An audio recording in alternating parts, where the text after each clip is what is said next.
아버지 하나님, 은혜를 감사합니다. 이 저녁에도 주님 앞에 나와 예배할 수 있게 인도해 주셔서 감사합니다. 주님, 우리의 영이 새로워지길 원하고 우리의 심령이 주를 부름으로 인하여서 힘을 얻기를 원합니다. 하나님, 그리하여서 우리가 이 세상을 되는 대로 육신적으로 살지 않고 주님의 백성답게, 또한 예수 그리스도의 제자답게, 또한 이 시대 가운데 주님이 특별히 우리를 부르신 그러한 사명자답게 아버지, 이 시대를 살아내기를 원합니다. 아버지, 그러한 목적을 갖고 이 저녁에도 주님 앞에 의도적으로 나와 예배하오니 주님께 더 잘 집중하며 주님의 음성이 더 잘 들리며 주님 또한 주님이 더 힘있게 중심 가운데 보여지는 주님의 영광이 보여지는 그러한 귀한 시간으로 이 시간도 인도하여 주시옵소서. 그래서 우리가 세상과 나는 간 곳 없고 구속한 주만 보이는 저녁 되게 하여 주옵소서. 예수 그리스도의 이름으로 기도했습니다. 아멘. 우리 오늘 말씀을 같이 함께 읽겠습니다. 우리 오늘은 버가목 교회입니다. 요한계시록 2장 말씀 같이 읽겠습니다. 요한계시록 2장 12절부터 17절까지의 말씀입니다. 버가목 교회 2장 12절부터 17절 우리 함께 말씀을 같이 읽겠습니다. 버가모 교회의 사자에게 편지하기를, 좌우에 날선검을 가진 이가 가라사대, 네가 어디 사는 것을 내가 아노니 거기는 사단의 위가 있는 데라. 네가 내 이름을 굳게 잡아서 내 충성된 증인 안디바가 너희 가운데 곧 사단에 거하는 곳에서 죽임을 당할 때에도 나를 믿는 믿음을 저버리지 아니하였도다. 그러나 네게 두어 가지 책망할 것이 있나니 거기 네게 발람의 교훈을 지키는 자들이 있도다. 발람이 발락을 가르쳐 이스라엘 앞에 올무를 놓아 우상의 제물을 먹게 하였고 또 행음하게 하였느니라. 이와 같이 네게도 니골라당의 교훈을 지키는 자들이 있도다. 그러므로 회개하라. 그리하지 아니하면 내가 네게 속히 임하여 내 입의 검으로 그들과 싸우리라. 귀 있는 자는 성령이 교회들에게 하시는 말씀을 들을지어다. 이기는 그에게는 내가 감추었던 만나를 주고 또 흰 돌을 줄 터인데 그 돌 위에 새 이름을 기록한 것이 있나니 받는 자 밖에는 그 이름을 알 사람이 없느니라. 아멘. 우리 버가목 교회 이렇게 한번 쭉 말씀을 먼저 한번 이렇게 좀 볼게요. 버가목 교회, 예수님이 어떤 분으로 이렇게 그 묘사가 되냐면 좌우에 날선검을 가진 분.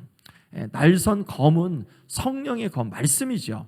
그러니까 좌우에 날선검이 입에서 나오면 그러면 이것은 심판, 말씀으로, 진리의 말씀으로 비진리를 끊어내고 진리가 그 가운데 하나님의 말씀이 굳건하게 서겠다는 말씀이죠. 예수님이 비진리를 용납하지 않겠다라는 말씀이죠.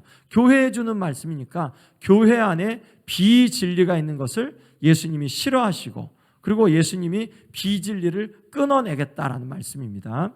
자, 네가 어디 사는 것을 내가 아노니, 예수님이 아시죠? 어디 사는 걸, 우리가 어디 사는 거 아시죠? 예수님이 지금 현재 우리의 삶의 자리도 아시고 우리의 마음의 자리도 아시고 우리의 물리적인 자리도 예수님이 알아주시죠.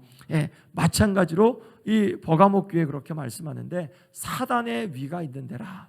사단의 그러한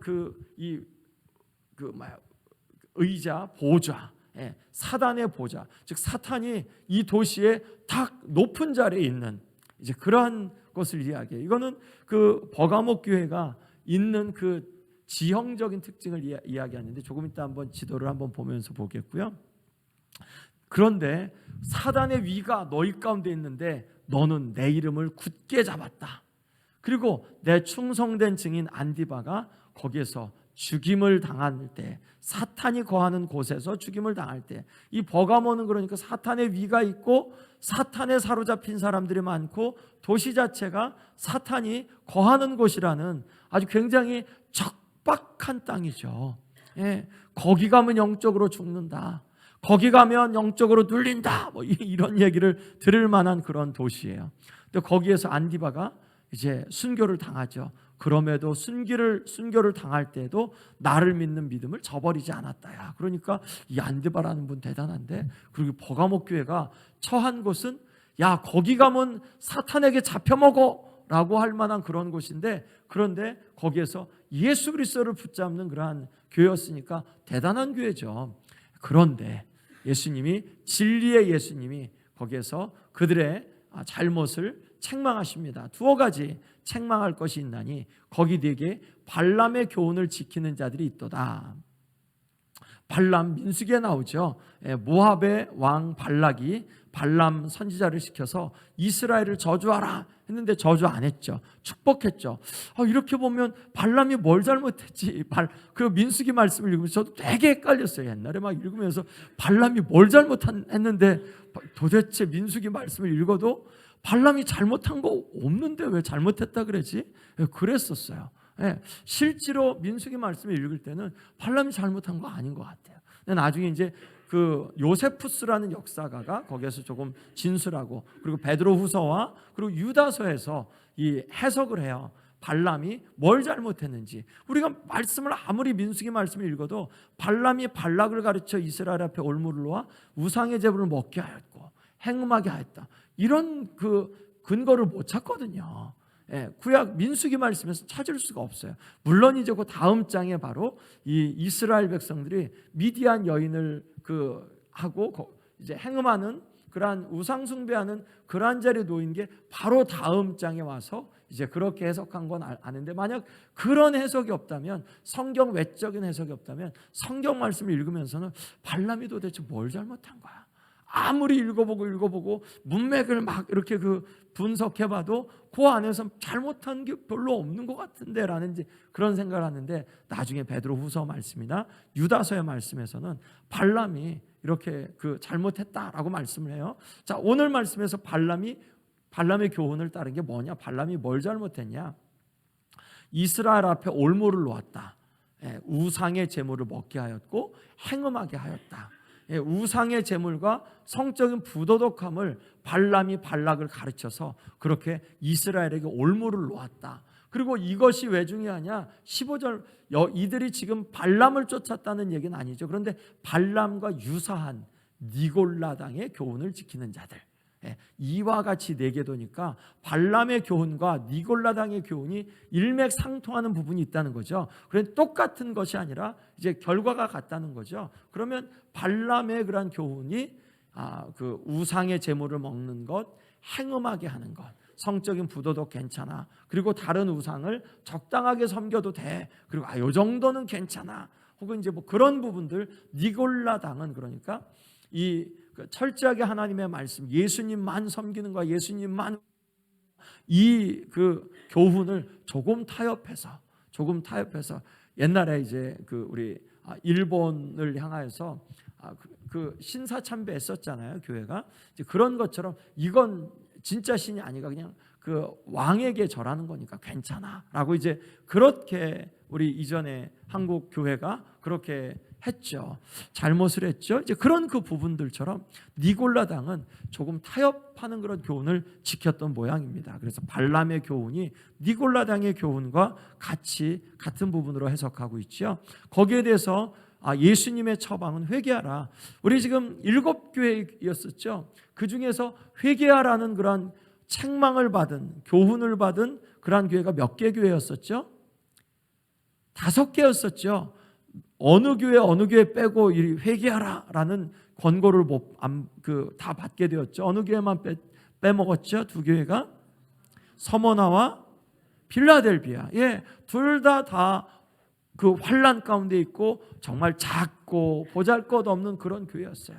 그런데 나름대로 조금 크고, 이 버가모도 그 당시에 주도였으니까 굉장히 좀 큰 도시였었습니다. 그러니까 그런 데들은 자존심 때문에 이렇게 아주 작고 보잘것없지 않았어요.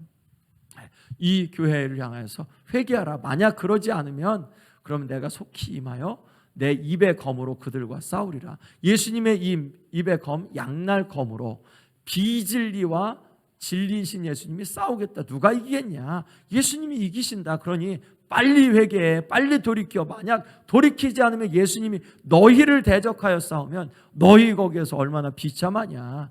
너희가 주님 편에 서야 되는데 왜 주님 반대편에 서려고 하냐? 회개해라 라는 말씀이죠. 귀 있는 자는 성령이 교회들에게 하신 말씀을 들을지어다. 예, 성령이 말씀하신다. 자, 여기에서 그 상징적인 표현이 나오죠. 이 이기는 자에게 주시는 overcomer, 이기는 자에게 주신 약속은 다 영생이었죠. 그런데 영생인데 오늘 표현에서는 감추었던 만나, 또 흰돌, 흰돌인데 새 이름이 기록된 흰돌. 이게 뭘까? 이제 여기에 대한 해석들은 주석책에서 한 7개, 8개 그 정도 옵션들이 한 요 정도 된다. 이렇게 좀 다 읽어보니까 이렇다. 이거 뭐 어차피 영생이다. 그런데 그 당대의 사람들, 이것을 읽는 사람들은 감추었던 만나, 또 새 이름이 기록된 흰돌, 여기에 대해서 어느 정도 단서가 있었다라는 것을 볼 겁니다. 자, 그러면 버가모가 세 번째 교회죠. 에베소, 서머나 이제 위쪽으로 버가모 교회를 갔습니다. 버가모는 현재는 베르가마라는 곳인데 서머나에서 북쪽으로 한 55마일. 베르가마, 페르가마 조금 익숙한 그런 말 아닌가요, 단어? 예, 조금 이따 한번 보죠. 390m 높이. 우리 송경희 집사님은 올라가서 이거 한 800m 되지 않냐? 저도 아니고 1000m 정도 되지 않냐? 굉장히 좀 높이 올라간 것 같은 그런 느낌이었는데 실제로 한 390m 정도, 그 정도 높이 소아시아의 수도였고 천연 요새였었어요. 천연 요새처럼 된 곳이었고 여기에 신전들이 많았습니다. 아까 사단의 위가 있는 곳이다라고 말씀했죠. 그러니까 그 높은 산에 가만히 보세요. 이렇게 산이 하나 딱 있는데 중간에 딱 있는데 거기 이렇게 중간을 탁 파서 거기에 막 제우스 신전 되게 크게 놓고 아테나 신전, 디오니소스 신전, 그리고 또 거기에서 무슨 다른 황제를 위한 그런 신전들을 많이 놨어요. 그럼 밑에 있는 백성들이 볼 때는 산 덩그러니 하나 있는 데다가 신전들이 막 있으니까 여기 우리가 진짜 여기는 우리 신들이 우리를 지켜줘 라는 생각을 하겠죠. 그런데 하나님을 믿는 사람들에게는 여기가 정말 이 사탄의 위가 있는 곳, 정말 여기에 우상이 가득한 곳이라는 그러한 이야기를 할 수밖에 없겠죠. 그리고 여기는 세계에서 당대 두 번째로 큰 도서관 20만 권의 장서가 있었습니다. 첫 번째로 큰 도서관이 어디였을까요? 당대 알렉산드리아였겠죠. 알렉산드리아에 이제 40만 권 정도 장서가 있었답니다. 종합 병원도 여기에 있었고요. 그리고 극장도 1만 명이나 수용한 극장이 이렇게 있습니다. 세계 최초의 것들이 되게 많은 곳이에요. 병원도 세계 최초로 여기에서 있었고요. 세계 최초로 양피지를 개발했어요. 우리 저기 할 때 parchment라고 이야기하죠. 그 양피지, parchment 페이퍼가 조금 고급스러운 그런 페이퍼, parchment, 이 양 가죽으로 만든 당시에 이제 그 이전까지는 파피루스였는데 이집트의 나일강에서 나는 갈대로 이렇게 엮어서 만든 거로 종이를 썼는데 이집트가 한때 그냥 그거를 저 버가모가 자꾸 책들이 많아지니까 저들 책 못 만들게 양피지 그쪽으로 그 파피루스 수출하지 마라고 딱 그렇게 금지를 내렸어요. 그랬더니 여기에서도 어떻게 할까? 그래서 이제 양피지 100페이지 정도 그 양피지를 엮는데 한 30마리 양을 잡아야 된다 그래요. 그 정도 됐다 그래요. 그러니까 굉장히 많은 비쌌던 그런 그러면 100페이지 책이 요즘으로 하면 한 300만 원 정도의 그 정도 가치가 된다고 합니다. 페르가모라는 얘기 들어보셨죠? 가죽, 여기가 유래가 됐다고 해요. 버가모, 그리고 베르가마, 페르가모 비슷하죠. 그리고 여기가 이렇게 가죽을 만드는 가죽이 굉장히 유명했던 곳이라고 합니다. 세계 최초로 노동조합이 있었던 곳이라고 하고요. 그리고 3단계 교육 시스템, 초중고 그리스 교육의 중심지, 뭐 이런 거죠. 그 그리스식의 교육은 그래머, 라직, 그리고 그 하나가 또 뭐죠? 그 다음 거가 그래머하고 라직하고 레토릭. 그래서 초중고의 이 3단계의 그런 교육 시스템을 최초로 가졌던 곳이 그 버가모라고 합니다. 그리고 세계 최대 경사지가 있는 야외 극장, 무려 80도. 80도인지는 확실하게 모르겠는데 여기가 무척 가파른 곳입니다. 여기에 이제 교회 터예요. 교회 터고 지금은 이제 터만 덩그러니 남아 있습니다. 내부는 없고요. 크기는 저 정도. 원래는 이집트 세라피스 신전이었는데 콘스탄틴 대제가 기독교를 공인하고 나서 그 세라피스 신전을 교회로 그냥 그렇게 바꿨다고 해요. 지금은 교회 터가 이렇게 남아 있고요. 도서관이라고 하는데 제가 이전에 할 때 이거 도서관이라고 해서 이제 그 지도에서 구글에서 찾았는데 제가 가보니까 도서관이 아니었었어요. 보니까 요 건물은 그 설명을 듣기로는 창고였었고 도서관은 또 다른 곳 이렇게 있었는데 다행히 이렇게 인부들이 거기에서 그 일할 때 이렇게 그 못 들어가게 막았는데 물어보니까 들어가도 되냐 그러니까 들어가도 된다고 해서 이제 그쪽으로 들어갔는데 여러 물품들을 보관하는 그런 창고가 있었습니다. 버가모 도서관은 20만 권, 알렉산드리아 다음으로 많은 곳이었고요. 아까 말했던 대로 파피루스를 수출하는 걸 금지했어요. 왜냐하면 책이 점점 이 버가모가 많아지니까 이제 대신에 여기서 양피지를 발명하게 되고, 그런데 그 중간에 알렉산드리아 도서관에 화재가 발생을 합니다. 그래서 책들이 다 소실이 되어버렸어요. 그걸 정말 가슴 아파했던 사람이 클레오파트라가 너무 상심하고 이 책이 없어진 것에 대한 굉장히 가슴 아팠는데 그것을 알았던 그 당대의 연인 이제 마르쿠스 안토니우스가 그 배를 띄워서 버가모에 있는 20만 권의 책을 다 가져다가 알렉산드리아 도서관에 비치했다는 그런 야사가 아니고 정사라고 해요. 그렇게 했다고 합니다. 그래서 버가모는 졸지에 이 모든 도서를 다 빼앗겼다고 하네요. 군대 동원하여서 책들을 다 가져갔다고 해요. 자, 굉장히 멋있죠. 버가모 아크로폴리스 이 앞 정면 부분에 그게 야외 극장이에요. 근 80도, 75도, 적어도 한 70도, 75도는 돼 보이죠. 그렇고요. 그 위에 있는 것, 그 왼쪽 위에 있는 것들이 신전들이에요. 거기에 이제 여러 신전들이 있고 그 야외 극장 위쪽에 제우스 신전이 있고 그 다른 쪽에 뭐 트라이안 황제 신전 뭐 여러 가지 그런 신전들이 있고 사람들이 살았던 데는 그 밑에, 그러니까 정말 사탄의 위가 있는 것 같잖아요.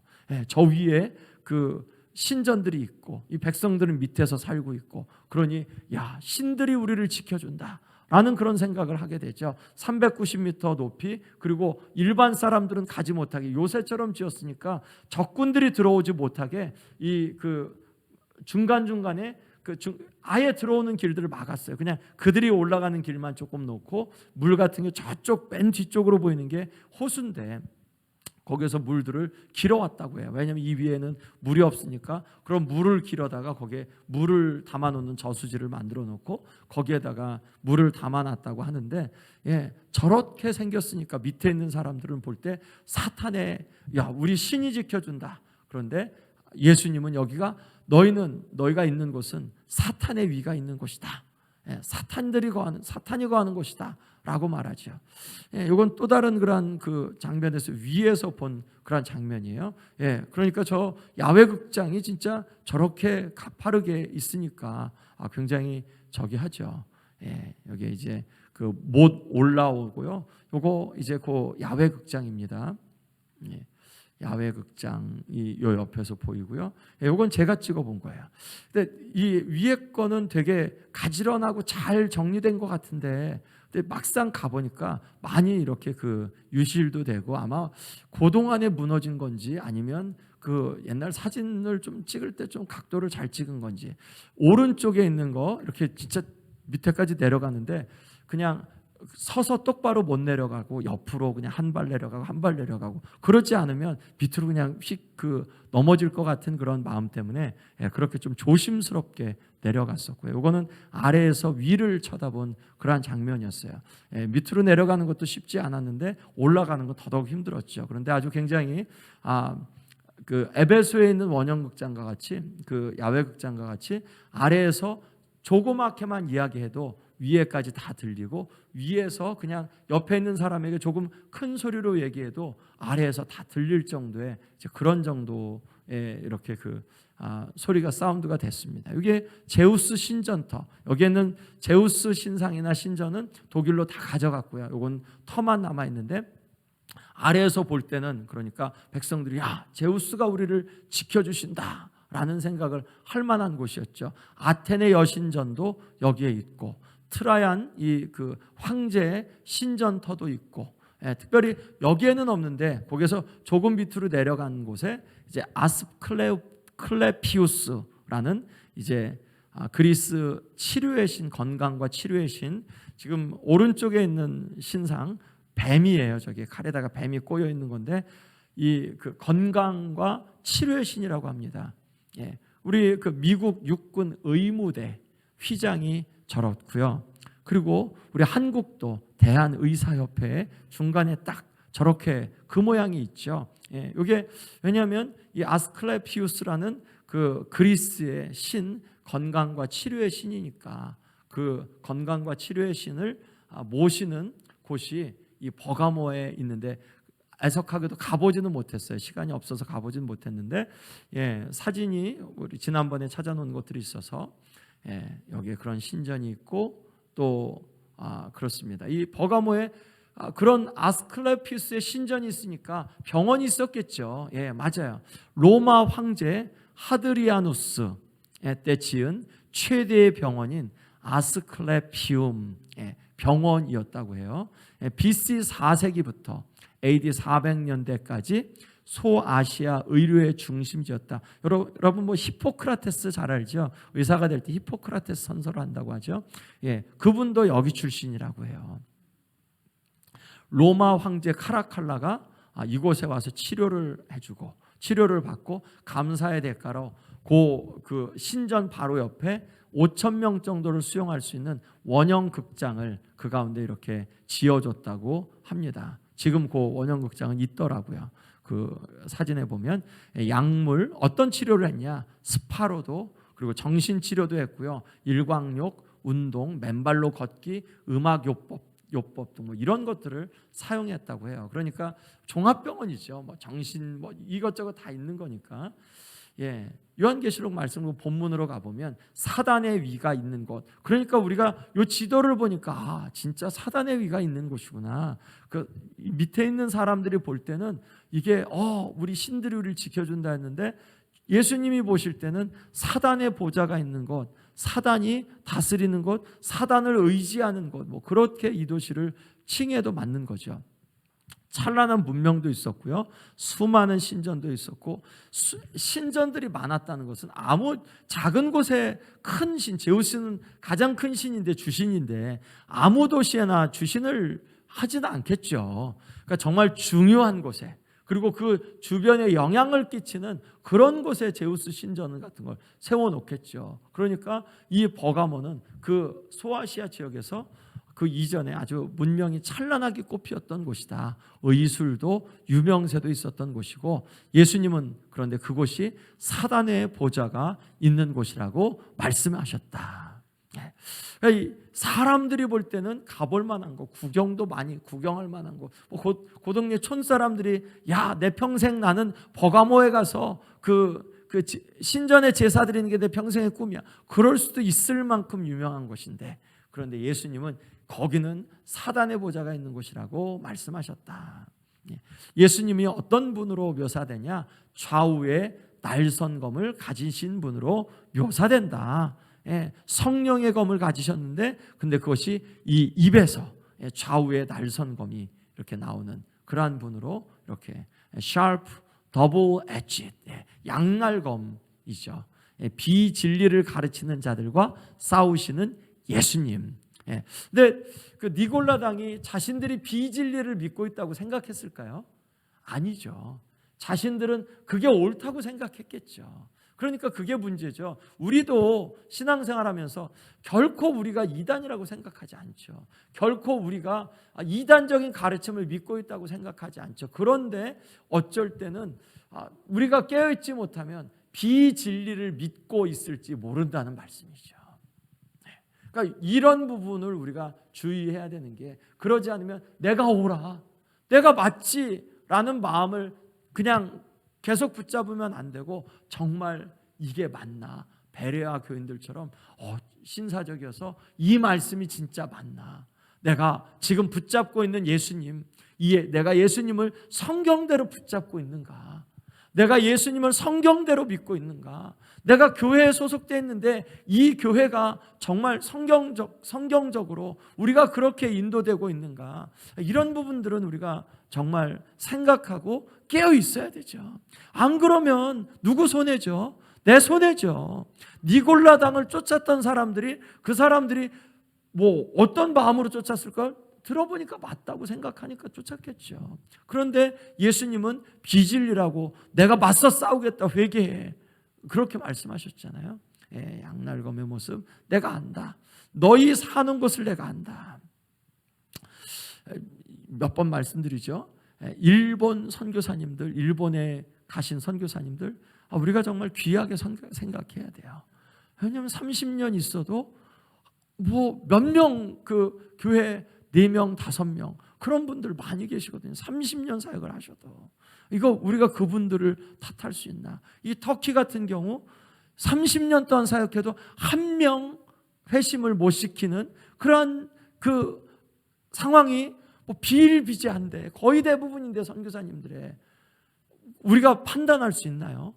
그분들이 열심히 안 했으니까 그렇게밖에 안 되지라고 우리가 그렇게 판단할 수 있나요? 없어요.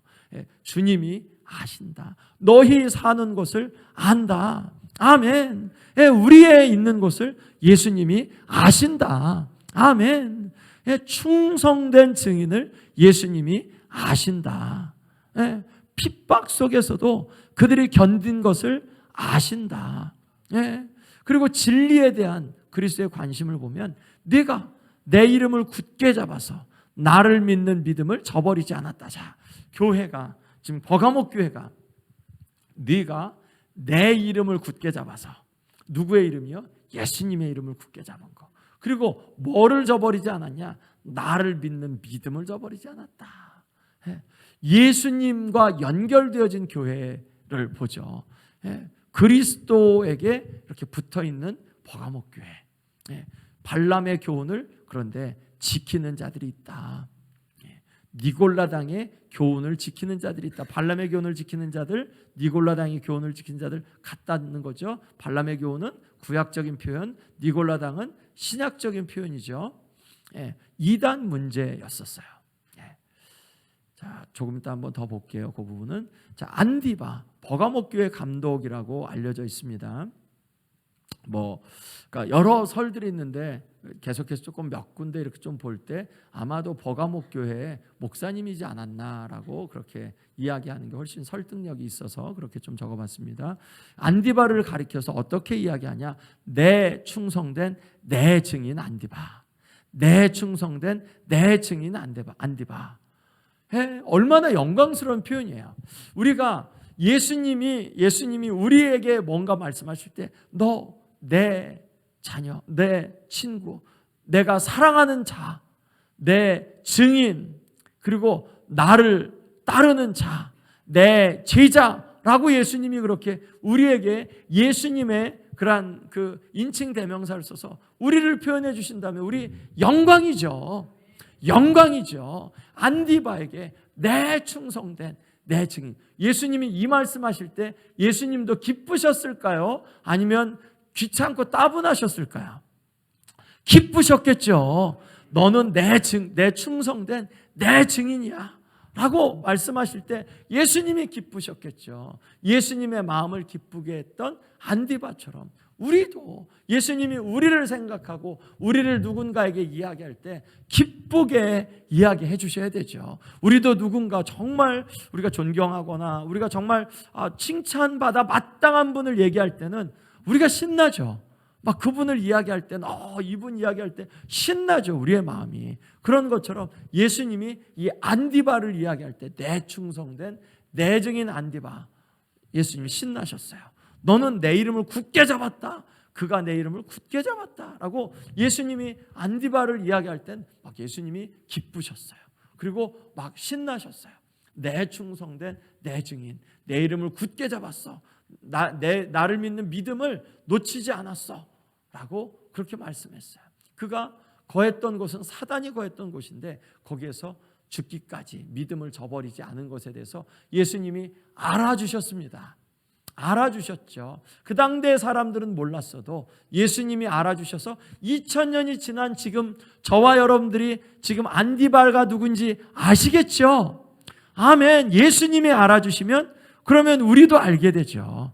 그리고 사람들이 아무리 알아줘도 그 당대지. 그런데 예수님이 알아주시면 영원까지 우리의 이름이 기억될 줄로 믿습니다. 아멘. 그러니 주님이 나를 알아주실까? 나는 예수님이 알아주시도록 행동하는가? 예수님 그냥 관심 없이 내가 이렇게 행동하는가? 나는 예수님 알아주시도록 행동하는가? 예. 자, 발람의 교훈 아까 말했던 대로 모압 왕 발락이 이스라엘 족속을 저주하라고 초청했죠. 그런데 축복했죠. 이상하다. 그런데 베드로서 2장 15절 말씀에 발람을 이야기하기를 그가 불의의 삭슬 사랑했다라고 말씀하고요.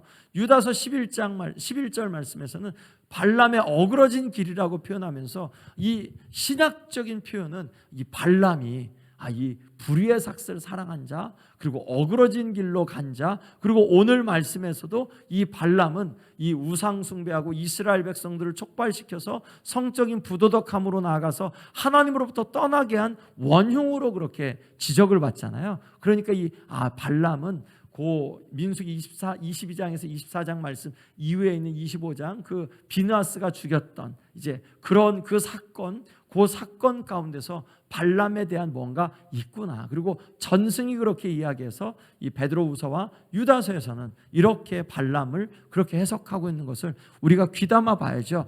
왜냐하면 성경이 발람을 이렇게 해석하면 이게 맞는 거예요. 그러면 요 기준에 따라서 우리가 그 민수기 22장부터 24장 그리고 25장도 그렇게 좀 해석하는 게 오히려 맞다라고 생각되어집니다. 어떻게 되어졌냐? 모압 여자들을 시켜서 이스라엘 남자들을 유혹하게 하고 우상 숭배와 부도덕한 축제에 초청해서 그들이 이스라엘 남자들이 이 모압 여자들을 사랑해서 거기 갔는데 모압 여자들이 그들의 신들에게 절할 때 이 이스라엘 남자들도 함께 절했다라고 이렇게 말씀하죠. 그래서 그들이 하나님을 떠나게 된 이제 그러한 그 부분들을 말씀하죠. 발람과 니골라당 이제 같은 거다. 부도덕한 교리를 가르치고 죄를 이제 전승에 의하면 이 니골라당이 어떤 것도 있냐? 예수님이 우리를 자유케 해주셨다. 그런데 이 죄 속에서는 우리가 자유함 속에는 죄를 짓는 자유도 있다. 예수님이 우리를 자유케 해주셨으니까 이 세상 살 때는 죄도 짓고 그런 거지. 그러고 이제 예수님이 영원하게 그렇게 우리에게 구원을 주셨으니까 이 땅에 사는 동안은 우리가 일부는 죄를 질 수 있다. 죄를 짓는 자유도 예수님이 주신 거다라고 이런 말도 안 되는 그런 교리들을 가르쳤다고 합니다. 너무 극단적이지 마. 신앙생활하면서 조금만 우상 숭배하고 적당하게 해야 이게 뭐 우상 숭배하는 거냐. 그리고 여기에 가서 그냥 우리가 이전에 다른 친구들하고 가서 혹은 우리 주인하고 같이 가서 이 제우스 신상에 가서 잠시 고개를 숙인다고 해서 그게 우상 숭배냐. 적당하게 하면 괜찮다. 뭐 이런 정도의 그런 말들을 가르침을 줬던 니골라당. 너무 뻑뻑하게 하지 말자라는 이제 그런 얘기를 했다고 하는 거죠. 버가모 안에 있는 니골라당. 예수님이 니골라당을 미워하셨다. 그리고 에베소 교회는 예수님이 미워하신 것처럼 니골라당을 미워했죠. 그리고 예수님이 그것을 칭찬했죠. 그런데 버가모는 그렇지 못했다.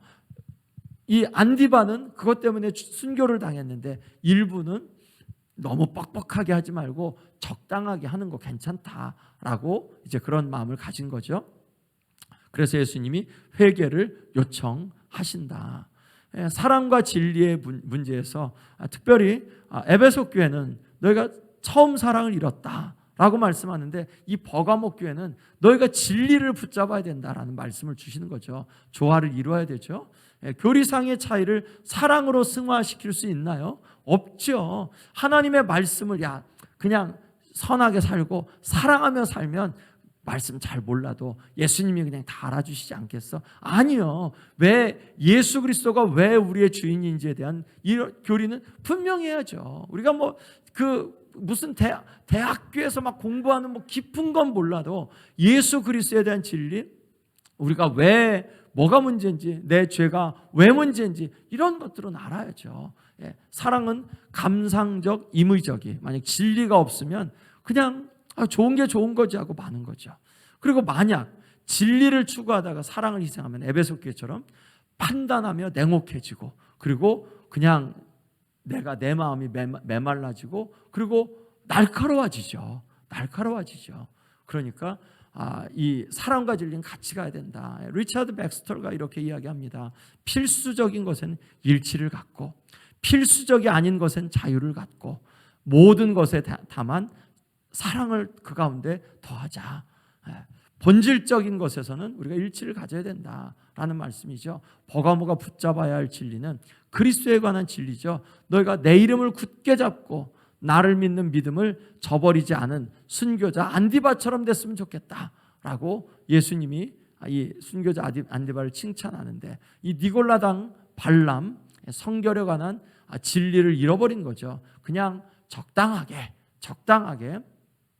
믿어버렸습니다. 예수님의 생각들을 보면 사탄의 소행이라고, 이 세상 임금, 공중 권세 잡은 자, 그리고 사탄은 그런데 정복됐죠. 우리 미가엘에게 내어 쫓기는 그런 장면이 12장 말씀에 나오고, 이제 발꿈치를 상하는 대가를 주시면서 예수님이 십자가 위에서 사탄을 정복하셨죠. 그리고 이 버가모는 사탄의 장소, 흑암의 장소인데, 그런 가운데서 예수님이 너희들이 그 가운데 있지만 너희들이 내 믿음을 지켰으면 좋겠다. 성도가 이기려면 회개하라고 말씀했죠. 그래서 거짓에 대해 승리를 거두라고 말씀합니다. 회개에 대한 말씀을 주십니다. 회개치 않으면 내 입의 검으로 내가 그들과 싸우리라. 우리가 예수님의 적이 되고 싶지 않으시죠? 우리가 예수님의 친구요, 예수님과 한 편 먹어야 되는 거잖아요. 근데 예수님과 다른 편 먹으면 우리가 예수님과 싸우는 그런 자리가 갈 텐데, 예수님과 싸우는 자가 누구냐? 회개하지 않는 자, 진리 앞에서 비진리를 붙잡고 있는 자가 회개하지 않을 때 예수님이 그들과 대적한다는 말씀이죠. 양날검, 그는 내 입을 날카로운 칼같이 만드시고, 이사야서 49장 2절 말씀에서 양날검에 대해서 말씀하시고요. 또 에베소 6장 17절 말씀에서 성령의 것 말씀하죠. 성경입니다. 성경 말씀, 살았고 좌우에 날선 어떤 것보다 예리하여, 하나님의 말씀이죠. 예수 그리스도의 입에서 진리가 나온다. 누구를 향하여서 싸우냐? 비진리를 갖고 있는 사람들, 비진리를 갖고 있는 사람을 향하여서 예수님이 싸우신다는 말씀이에요. 자, 이기는 자에게 감추었던 만나를 주실 거다. 감추었던 만나, 그게 이전에 아론의 쌍난 지팡이론, 그리고 이 지성소 안에다가 이 만나를 뒀죠. 기념하느냐고. 감추었던 만나를 줄 거다. 생명의 떡, 예수님이 생명의 떡이시죠. 그리고 영생을 주는 것, 감추었던 만나를 주겠다는 거니까 그거는 우리가 구원받겠다. 이기는 자를 구원해 주시고 영생을 주시겠다는 말씀이죠. 새 이름을 기록한 흰돌을 주겠다. 당대에 이 흰돌은 재판을 할 때 흰돌을 주면 당신 무죄입니다. 검은 돌을 주면 당신 유죄입니다. 라는 이제 그런 돌로, 그런 의미로 흰돌과 검은 돌을 사용했다는데, 흰돌을 준다는 것은 그럼 뭐냐? 너는 의롭다 라는 표현이죠. 구원받았어, 의로와 라는 표현이에요. 그리고 고대 연회에 초청될 때, 잔치에 초청할 때 흰돌을 주어서, 이게 티켓이죠. 들어가는 입장 티켓. 흰돌을 가진 자만 가지고 가는 거. 흰돌에다가 이름까지 써서 그게 만약 뭐 이렇게 초청하는 사람의 이름이든 혹은 그 사람의 초청을 받는 사람의 이름이든 흰돌 위에 이름을 써서, 그래서 그 연회에 들어갈 수 있는 그런 초청의 의미로 또 썼다고 합니다. 그러니까 둘 다의 그런 의미를 볼 때는 이것은 하나님의 나라에 들어가게 하심, 하나님의 백성이 되게 하심, 그런 의미잖아요. 구원의 의미죠. 이기는 자에게 주는 상급은 구원과 영생의 다른 그런 표현들이죠. 7개 모두가 다. 말씀을 이렇게 보면, 마치면서 보면 버가목 교회를 통해서 우리에게 주신 말씀 뭐냐? 교회에 있어야 하는 표지는 바로 진리다. 하나님의 말씀, 진리에 입각한 교회에 그렇게 서야 한다. 우리들도 마찬가지로 진리를 저버리면 그냥 그 상식적대로 문화적으로 살아가면 그러면 아주 아니다. 근데 제가 이렇게 버가목 교회를 보면서는 꼭 여러분들 가보셨으면 좋겠다라는 생각을 참 많이 했어요. 되게 여기 참 꼭 와볼 만한 곳이다. 그리고 가보니까 물론 이제 말씀도 더 잘 이해할 뿐만 아니라 참 가볼 만한 곳이다. 에베소도 되게 좋았고, 근데 버가모도 무척 좋았었어요. 나중에 이제 라우디게아 보면서 거기에 이제 히에라볼리를 볼 텐데, 그렇게 세 개가 아주 굉장히 가볼 만한 곳이었다고 이렇게 좀 생각이 되었습니다. 우리 이 시간 함께 같이 찬송 이어서 같이 하고 이어서 좀 기도하겠습니다.